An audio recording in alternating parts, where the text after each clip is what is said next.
Bismillahirrahmanirrahim. Assalamualaikum warahmatullahi wabarakatuh. Alhamdulillah, hari ini kita memasuki pertemuan kedua setelah pertemuan kemarin adalah tentang kontrak perkuliahan. Maka tema kita pada pertemuan kali ini adalah tentang pengertian dari tafsir. Secara bahasa, tafsir diambil dari kata fassara yufassiru, yang artinya mengungkap atau membuka, menemukan. Diambil dari kata fassara yufassiru. Secara istilah adalah ilmu yang digunakan untuk memahami kitab Allah, yaitu Al-Quran Al-Karim. Tafsir adalah bagian khusus daripada ulumul Quran. Dalam ulumul Quran banyak sekali disiplin ilmu, salah satunya adalah tafsir. Berbeda halnya dengan tafsir, maka takwil memiliki pengertian yang berbeda. Takwil adalah diambil dari kata awwala yu'awwilu, yang artinya mengembalikan. Maksudnya adalah mengembalikan dari makna zahir atau eksoterik kepada makna batin atau esoterik. Jadi takwil di sini adalah lebih mendalam daripada tafsir. Contoh dari takwil adalah ayat-ayat yang berkenaan dengan ayat mutasyabihat. Contohnya adalah huruf-huruf awal di setiap surat yang terputus-putus. Contohnya adalah alif lam mim. Alif lam mim tidak bisa ditafsirkan, tetapi bisa ditakwilkan. Kemudian yang lain adalah ayat-ayat yang berkenaan dengan zat Allah, tentang hakikat Allah. Banyak ayat-ayat Al-Quran yang berbicara tentang zat Allah. Di antaranya di dalam surat Toha, Ar-Rahmanu 'alal arsyis istawa. Kata istawa diartikan secara bahasa mungkin bersemayam, akan tetapi ini tidaklah pasti maknanya bersemayam, karena ini tidak bisa ditafsirkan, akan tetapi bisa ditakwilkan. Contoh yang lain adalah yadullah fawqa aydihim. Yadun secara bahasa artinya adalah tangan, akan tetapi tidak mungkin artinya kita artikan bahwa Allah tangannya adalah seperti tangannya makhluk. Maka yadun itu tidak bisa ditafsirkan, tetapi bisa ditakwilkan. Mungkin dengan kekuasaan, mungkin dengan hak penuh prerogatif yang dimiliki oleh Allah Subhanahu wa taala.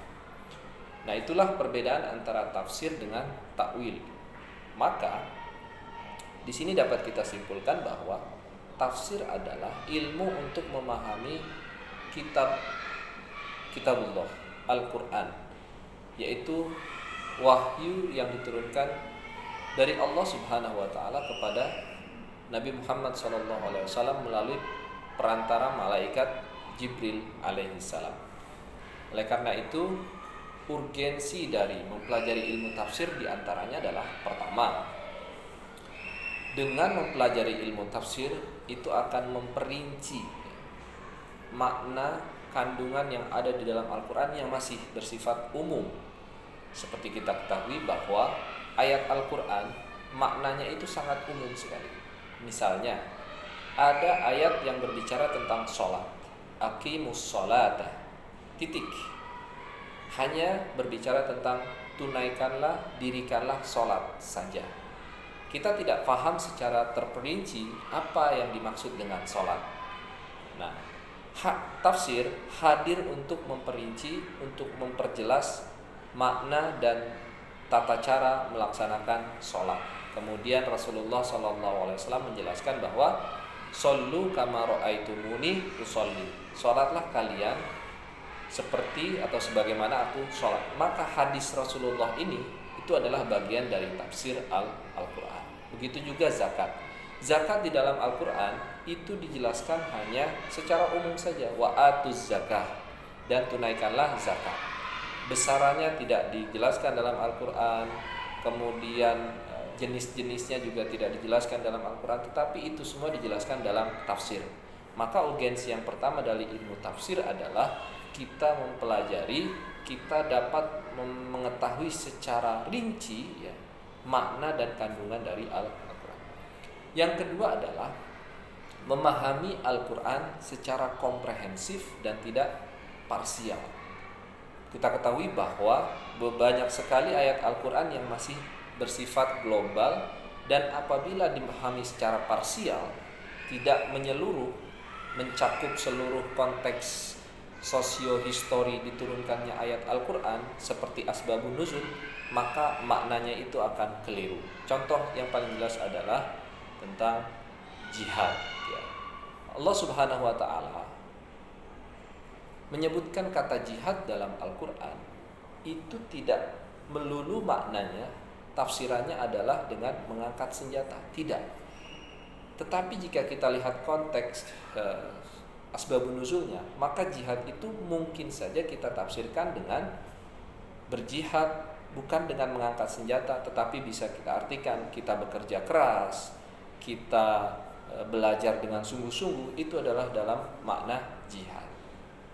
Maka memahami ayat Al-Quran secara komprehensif itu akan menjadikan pemahaman kita itu benar. Sebaliknya, memahami Al-Quran secara parsial akan menjadikan pemahaman kita, penafsiran kita itu akan keliru. Contohnya adalah penafsiran tentang kata jihad. Yang ketiga adalah merelevankan ya, kandungan Al-Quran sebagaimana yang kita ketahui bahwa Al-Quran itu adalah selalu relevan di setiap ruang dan waktu, kapan dan dimanapun.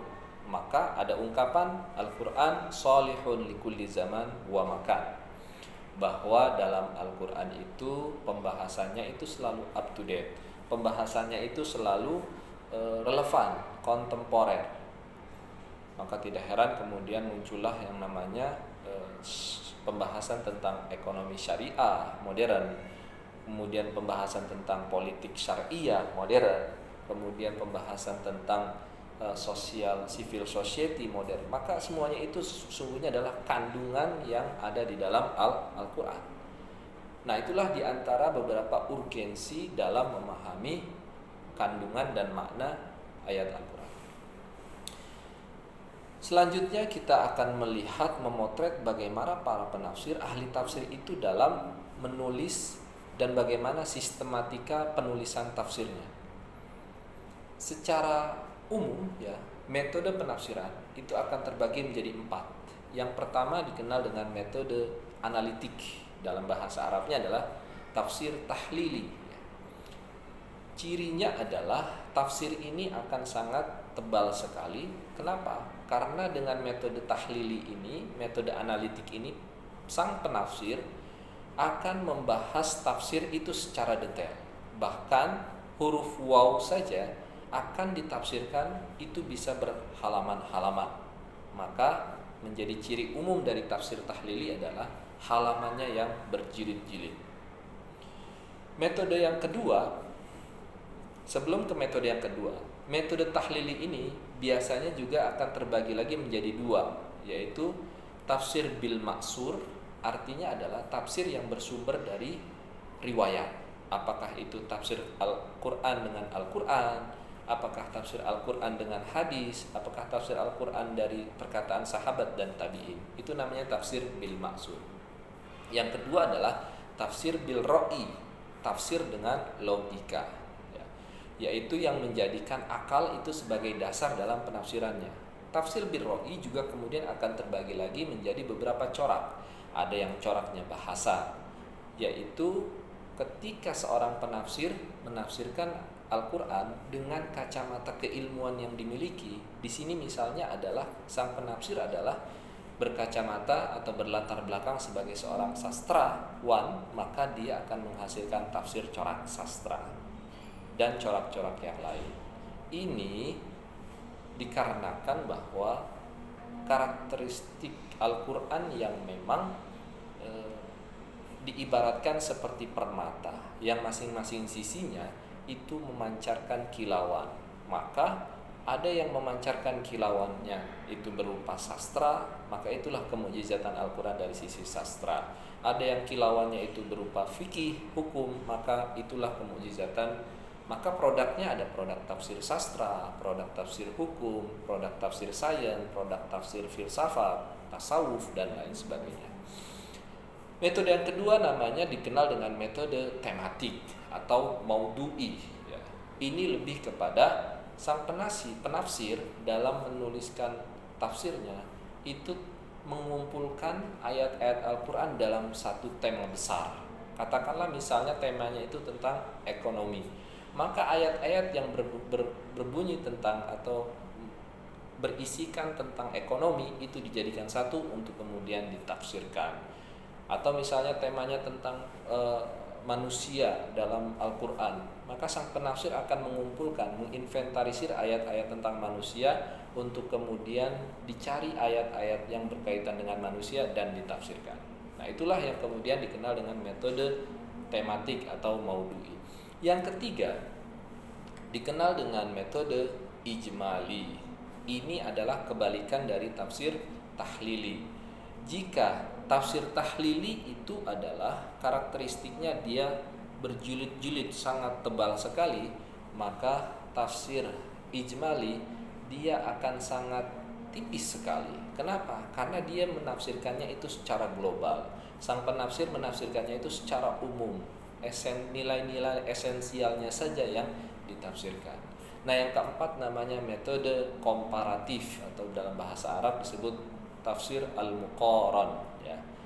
Biasanya dalam tafsir komparatif ini semua pendapat, misalnya dari sisi fikih, maka seluruh pendapat fikih Syafi'i, fikih Hanafi, fikih Hambali, dan fikih Hanafi itu dikomparasikan. Atau misalnya dari sisi teologi, misalnya ada pendapat mazhab Asy'ari, ada pendapat mazhab Mu'tazili, ada pendapat mazhab Syi'i, itu juga dikomparatifkan. Maka penafsiran dengan metode ini namanya metode muqaran atau komparatif. Nah, demikianlah keempat metode yang digunakan dalam sistematika penulisan tafsir oleh para mufassir. Nah, berikutnya adalah berkaitan dengan syarat-syarat penafsir. Pertanyaannya adalah tidak semua bisa menjadi penafsir.